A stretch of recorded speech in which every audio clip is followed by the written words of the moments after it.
She could handle war, but not what the human whispered in her ear. Whispers of diplomacy. Thea Novak never intended to become the focal point of interstellar politics because of a whisper. She stood in the council chamber of the Lyrian Collective, a vast cathedral-like space where crystal formations grew from ceiling to floor, refracting light in patterns that seemed to communicate emotions beyond human comprehension. Representatives from 17 human colonies shifted uncomfortably in their ergonomic seats, designed for bodies lacking the crystalline protrusions that characterized Lyrian physiology. Thea's dark hair was pulled back in a severe knot, her diplomatic uniform pressed to perfection, small comforts in a place where she felt perpetually out of her element. As Earth's senior envoy to the collective, she had spent 3 years learning to read the subtle harmonics of Lyrian speech, the way their bodies hummed with different frequencies depending on their emotional state. Yet she still felt like a child trying to decipher quantum physics with crayons. Commander Vexlor stood opposite her, his crystalline form towering nearly 8 feet tall. His core glowed with a deep blue luminescence that pulsed in time with what Thea assumed was the Lyrian equivalent of a heartbeat.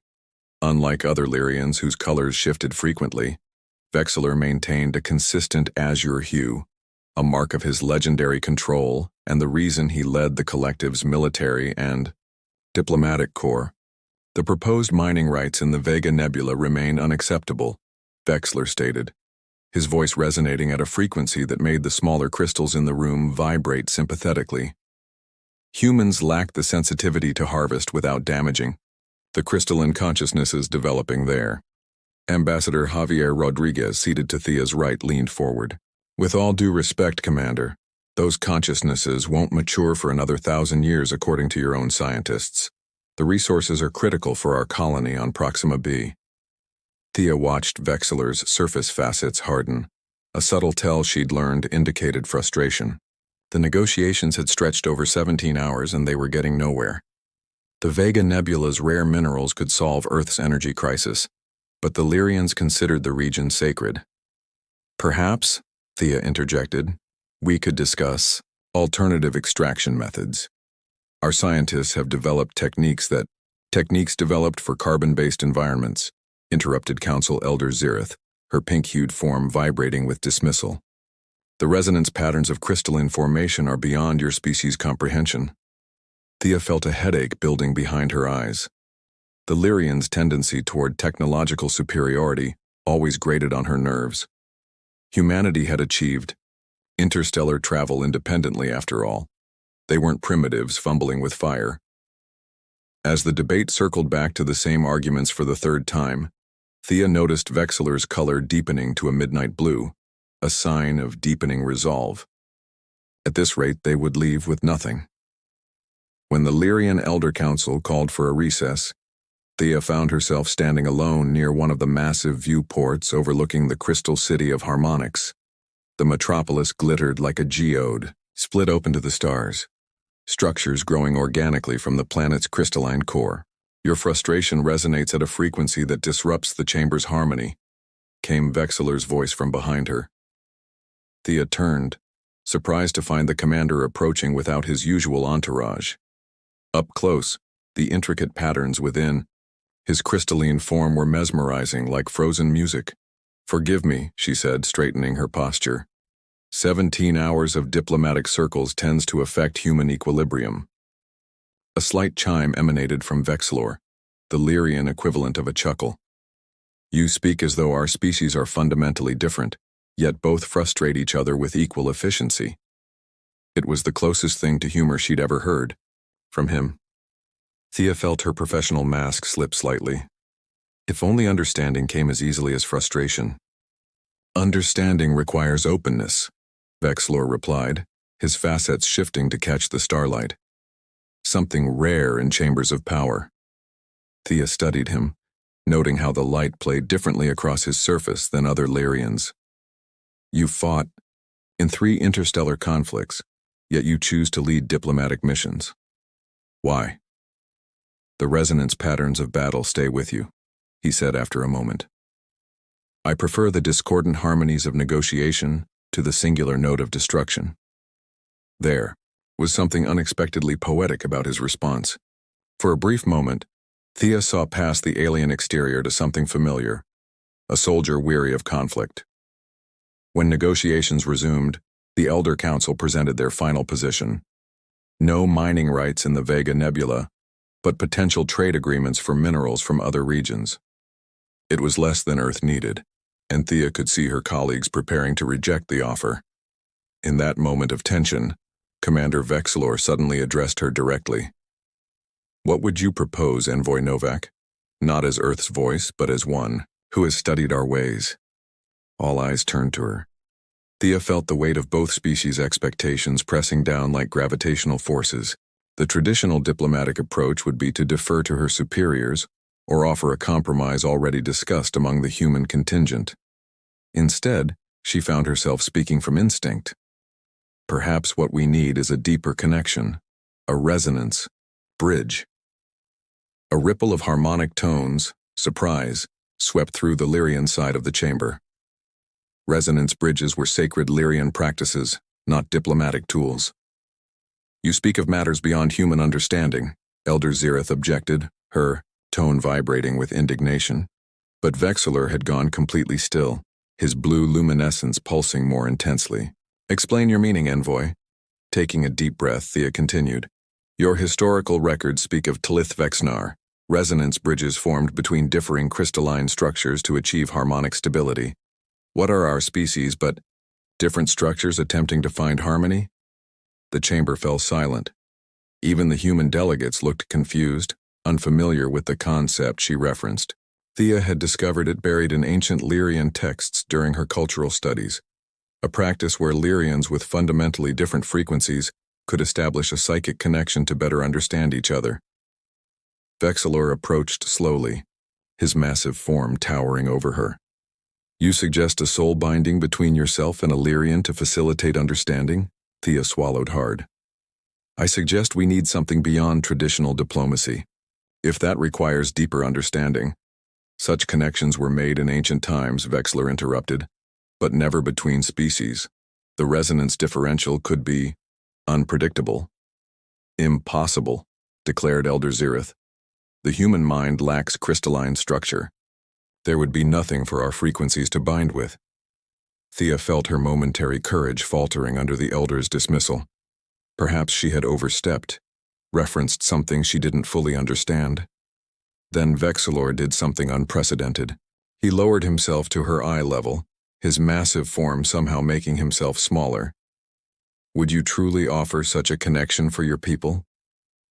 The chamber hummed with tension.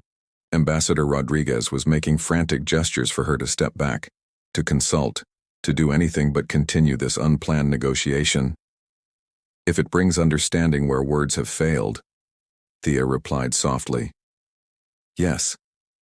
Vexilor's color shifted, suddenly to a vibrant purple, a frequency Thea had never seen in him before. She wasn't even sure what emotion it signified. "Then I accept," he said, his voice resonating at a pitch that made the very air vibrate. Before Thea could respond, Vexilor extended one crystalline appendage toward her forehead. Instinctively, she closed her eyes. His touch was cool against her skin like polished stone, and then light exploded behind her eyelids. Consciousness expanded beyond the boundaries of her skull, stretching outward like a solar flare. She felt rather than saw Vexilor's mind, a vast, crystalline network of thoughts structured with mathematical precision, yet flowing with emotions, as deep and complex as any human's. Images flooded through her. Vexilor as a small formation, learning to control his resonance, battles against silicon-based entities that threatened the collective, the weight of thousands of Lyrian lives lost under his command, his private doubts about the growing isolation of his species. Just as suddenly the connection severed. Thea gasped, stumbling backward as her consciousness snapped back into the confines of her body. Strong hands, human hands, caught her before she fell. The council chamber had erupted into chaos. Lyrians were vibrating at frequencies that hurt her ears, their colors shifting rapidly between shades she'd never seen. Her fellow diplomats were shouting questions she couldn't process. Through the confusion, Thea's eyes found Vexler. The commander stood unmoving, his color now a swirling mixture of blue and something almost golden. When he spoke, his voice cut through the disorder with perfect clarity. "The bridge is formed," he announced. "According to our most ancient laws, Thea Novak and I are now bound as resonance partners, what humans might call a spiritual alliance." Elder Zirith vibrated with what appeared to be shock. "This is unprecedented. No such bond has been formed with non-Lyrians in our history. Yet it has succeeded," Vexler replied calmly. "I have glimpsed her mind as she has glimpsed mine. The resonance patterns are genuine." Ambassador Rodriguez pushed forward. "What exactly does this mean? What kind of bond are we talking about?" Thea finally found her voice, though it sounded distant to her own ears. "It means we understand each other in ways words cannot express." She looked up at Vexler, somehow knowing with certainty things she couldn't possibly know. "It means he sees the Vega Nebula through my eyes now, and I see it through his. And it means," Vexler continued, "that as resonance partners we must now negotiate terms that honor both perspectives equally." The implications slowly dawned on the assembled diplomats. This wasn't just an unexpected spiritual ceremony, it was a fundamental shift in diplomatic dynamics. Vexler, as commander of the Lyrian forces and senior member of the council, had just bound himself to consider human perspectives with the same weight as his own. That night, Thea sat alone in her quarters aboard the human diplomatic vessel, trying to process what had happened. Her mind felt both expanded and raw, as though parts of her consciousness had been stretched into new configurations. Occasionally, she would feel something that wasn't her own emotion, a flicker of curiosity or concern that she somehow knew belonged to Vexilor. A chime at her door broke her reverie. When it slid open, Commander Vexilor stood there, his massive frame nearly filling the doorway, the blue of his core pulsing steadily. "May I enter?" he asked, his resonance pitched lower than usual, perhaps in consideration of her human hearing. Thea nodded, gesturing to a seat specially designed for Lyrian physiology. "How are you handling the aftermath?" "The elders are displeased," he said, settling his crystalline mass carefully. "They believe I acted impulsively." "Did you?" Thea asked directly. Vexilor's surface facets shifted in what she now recognized as amusement. "Perhaps, but sometimes the correct harmonic requires an unexpected note." He paused, studying her. "You referenced the ancient practices with remarkable accuracy. Few Lyrians even remember the specifics of resonance bridges." Thea shrugged slightly. "I've always been fascinated by the fragments of your ancient history available to us. I never imagined actually experiencing one." "Nor did I," Vexilor admitted. "The connection is different than described in our texts. Your mind lacks crystalline structure, yet somehow the resonance found purchase." Through their newfound connection, Thea sensed his genuine wonder. "What happens now?" she asked. "Tomorrow we renegotiate," Vexilor replied. "But not as separate species, as partners in resonance. The elders cannot refuse without violating our most sacred traditions." As he spoke, Thea felt something shift. In their connection, a new understanding forming between them. This accidental bond had changed everything, creating possibilities neither side had considered. "We could actually find a solution that works for both species," she realized aloud. Vexilor's core brightened. "That is the purpose of resonance bridges, to find harmony where discord seemed inevitable." As he rose to leave, Vexilor extended a crystalline appendage toward her in what she recognized as a Lyrian gesture of respect. "Rest well, resonance partner. Tomorrow, we make history, or shatter it completely." Watching him depart, Thea wondered what she had set in motion with.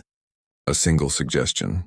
The path ahead was uncharted, fraught with political dangers and cultural misunderstandings. Yet for the first time since she'd arrived on the Lyrian homeworld, she felt something unexpected blossoming between their species. A fragile possibility that might just change the course of interstellar relations forever. Resonance of understanding. Morning after the resonance bridge formed, Thea woke to the strange sensation of dual awareness, her own thoughts moving alongside a distant crystalline consciousness that she now recognized as Vexler. The connection wasn't intrusive, more like a gentle presence at the edges of her mind, occasionally sending ripples of emotion or fragments of thought across their shared bond. She dressed methodically in her formal diplomatic attire, fingers trembling slightly as she fastened the ceremonial insignia of Earth's interstellar core to her collar. In a few hours, they would return to the council chamber to resume negotiations under circumstances unprecedented in human-Lyrian relations. Knock at her door revealed a junior human diplomat, Liam Okafor, his expression tight with concern. Ambassador Rodriguez has called an emergency briefing, he informed her. 10 minutes in the secure conference room. When Thea arrived, she found the human delegation in disarray. Ambassador Rodriguez paced at the head of the table, his usually immaculate appearance showing signs of a sleepless night. Envoy Novak, he said, voice clipped. Perhaps you'd care to explain what exactly happened yesterday? Our xenobiologists have been working through the night trying to understand this resonance bridge you've subjected yourself to. Thea straightened. I saw an opportunity to break the diplomatic impasse and took it. You initiated an alien bonding. Ritual without authorization, Rodriguez countered. For all we know, you're compromised. The Lyrian commander could be reading your thoughts right now. It doesn't work like that, Thea replied, surprised at her own certainty. The resonance creates understanding, not mind control. I sense impressions, emotional states, sometimes fragments of thought, but only what he chooses to share, as he experiences from me. Dr. Nolan, the delegation's chief xenobiologist, leaned forward. Our scans show unusual neurological activity in your prefrontal cortex and limbic system. There are structures forming that don't match standard human patterns. Is she in danger? Asked Liam, concern evident in his voice. Unknown, Dr. Nolan replied. But Earth Command is concerned about security implications.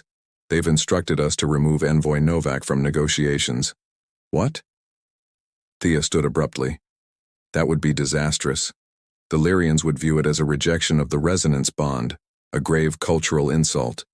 Which is precisely why you shouldn't have formed it without proper authorization, Rodriguez snapped.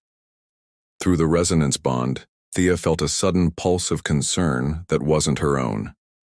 Vexler had sensed her distress. She took a deep breath, trying to project calm through their connection. If you remove me, she said carefully, you'll lose the only advantage we've gained.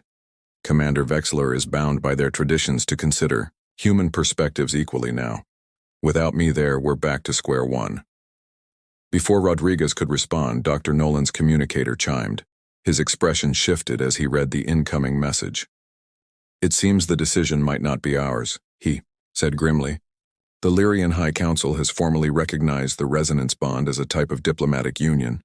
According to their laws, Envoy Novak now holds equal standing with Commander Vexler in their hierarchy. Impossible, Rodriguez breathed. They've just handed a human direct influence in their command structure? Not any human, Dr. Nolan clarified. Only Thea as Vexler's resonance partner. And it works both ways. Vexler now has standing in our diplomatic corps through her. The implications hung heavy in the air. What had begun as an impulsive diplomatic maneuver had transformed overnight into something far more profound. A bridge between governmental systems that had never been attempted before. Earth Command needs to be briefed immediately, Rodriguez decided. In the meantime, we proceed with caution. Novak, you'll attend negotiations, but say nothing without clearing it with me first. Thea nodded, though internally she questioned whether such control would even be possible given the nature of the resonance bond. When they entered the council chamber, Thea immediately sensed the tension. The Lyrian side was divided, some crystals humming with frequencies that suggested curiosity, others with tones that indicated outrage. Vexler stood apart, his blue luminescence steady and calming. Through their connection, Thea felt his subtle acknowledgement as she entered. They are afraid of change, came his thought. Not in words exactly, but in a structured impression she somehow understood perfectly. So are we, she projected back, hoping he would receive it. The slight shift in his color told her he had. Elder Zirith rose to address the chamber, her pink crystalline form vibrating with formal tones. This council reconvenes under unprecedented circumstances. The resonance bridge formed between Commander Vexilor and Envoy Novak represents a significant development in our understanding of interspecies compatibility. The entity is generating expanding resonance waves, explained the Lyrian Science Minister Kethlor. If they reach our colony on Vega 4, thousands of developing crystalline consciousnesses will be prematurely awakened and likely destroyed.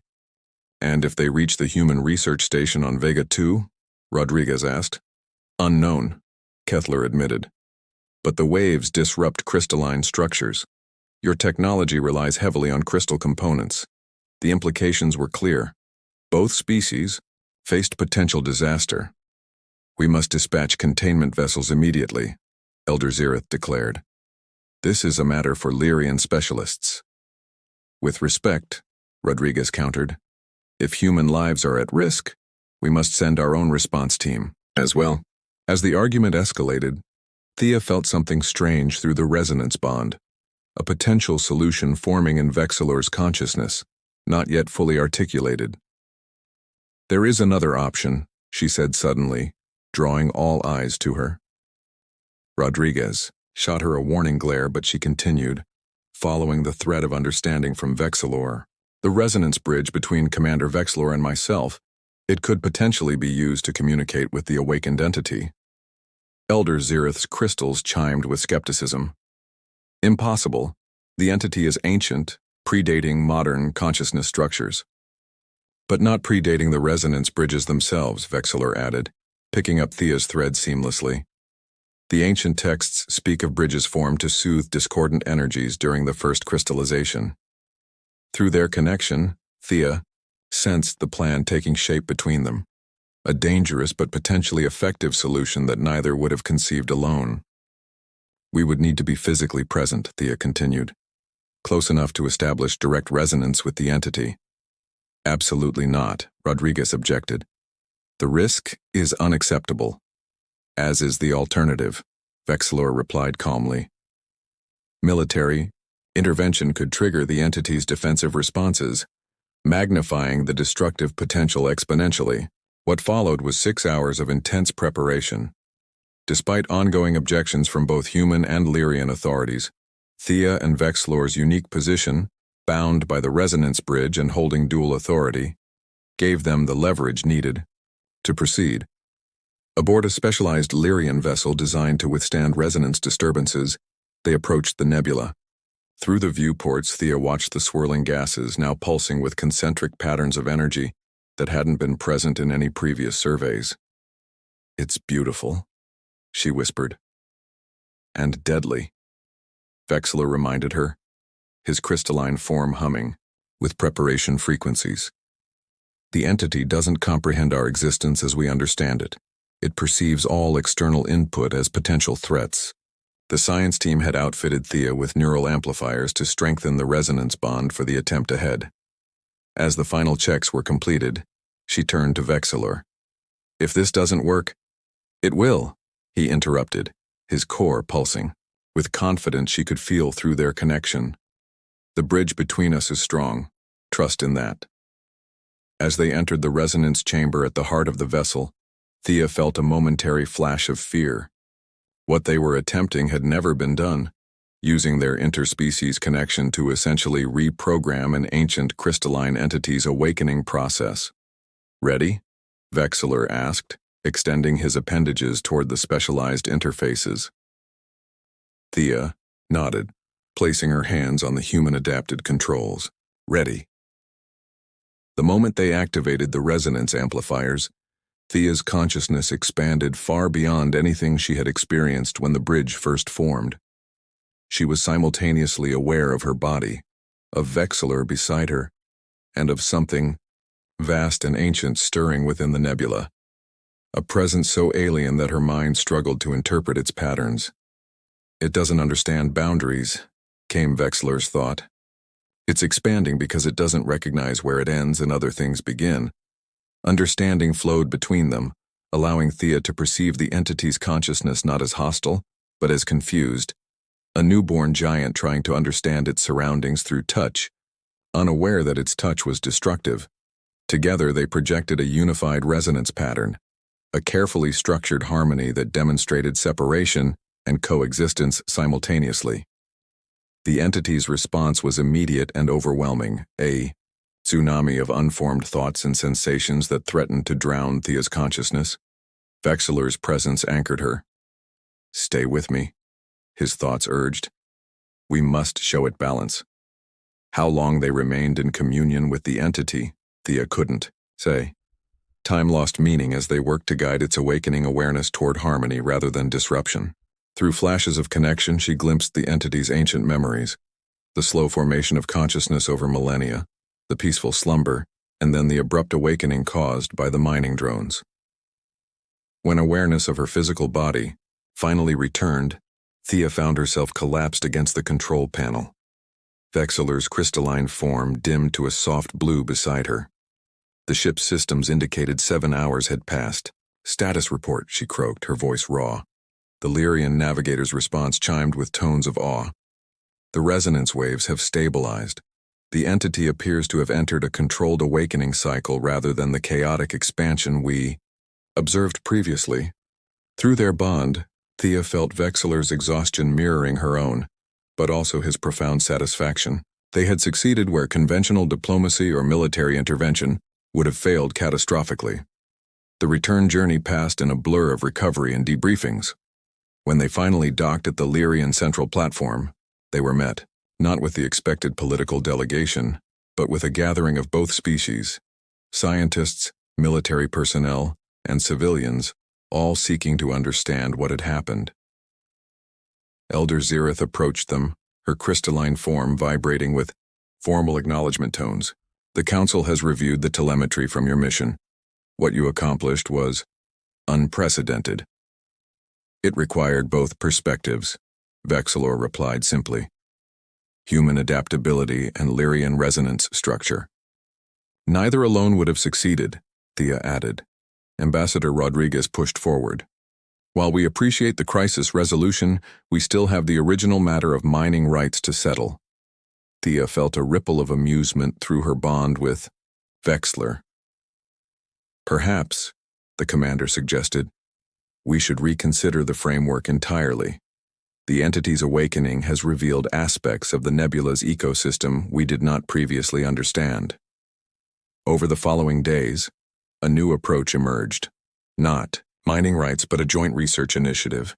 Humanity would gain access to the resources they needed, but through collaborative development with Lyrian oversight, to ensure crystalline consciousnesses remained undisturbed. 1 month after the formation of their resonance bridge, Thea and Vexilor stood together on an observation platform overlooking the nebula, now designated as the first interspecies scientific preserve. "There's already talk of establishing more resonance bridges between selected individuals," Thea noted, watching the swirling colors of the nebula shift in patterns that now held meaning for her. "Your scientists think they can refine the process, and your diplomats see strategic advantages," Vexilor replied, his tone carrying a hint of wry observation. Thea smiled. "They always do, but this goes beyond strategy now." Through their connection, she felt his agreement, a warm pulse of understanding that required no words. "The humans have a saying," she continued. "Accidents of history often create the most profound changes. The Lyrians say, discordant notes, properly harmonized, create the most beautiful music." Vexilor countered. Together they watched as a human research vessel and a Lyrian crystalline ship moved in tandem through the nebula's outer boundary, the first of many collaborative missions to come. Whatever the future held, the resonance between them had created something entirely new. Not just a bridge between two individuals, but a pathway forward for two civilizations that had once seemed fundamentally incompatible. "What will you do now?" Vexilor asked, his thoughts tinged with curiosity. "Return to Earth?" Thea considered the question. The resonance bridge between them would function across vast distances, but would diminish without occasional proximity, to reinforce it. I think my place is here, she decided. At the intersection. Someone needs to help translate between our worlds beyond just words. Vexilor's core brightened. Then we continue as resonance partners. Partners, Thea agreed, feeling the word take on new meaning through their shared understanding. As twilight fell over the observation platform, the first stars appearing against the darkening sky, human and Lyrian stood side by side, different, in almost every physical way, yet connected by something that transcended physical form. The diplomatic crisis that had brought them together was resolved, but the resonance between them had created something far more enduring, a harmony composed of differences, a strength found in the space between distinctly different minds. In Nadur, the vastness of space where silence had once separated their worlds, a whisper had created a bridge. And across that bridge, both species were beginning to walk, discovering with each step that understanding was possible, even between beings, as different as flesh and crystal.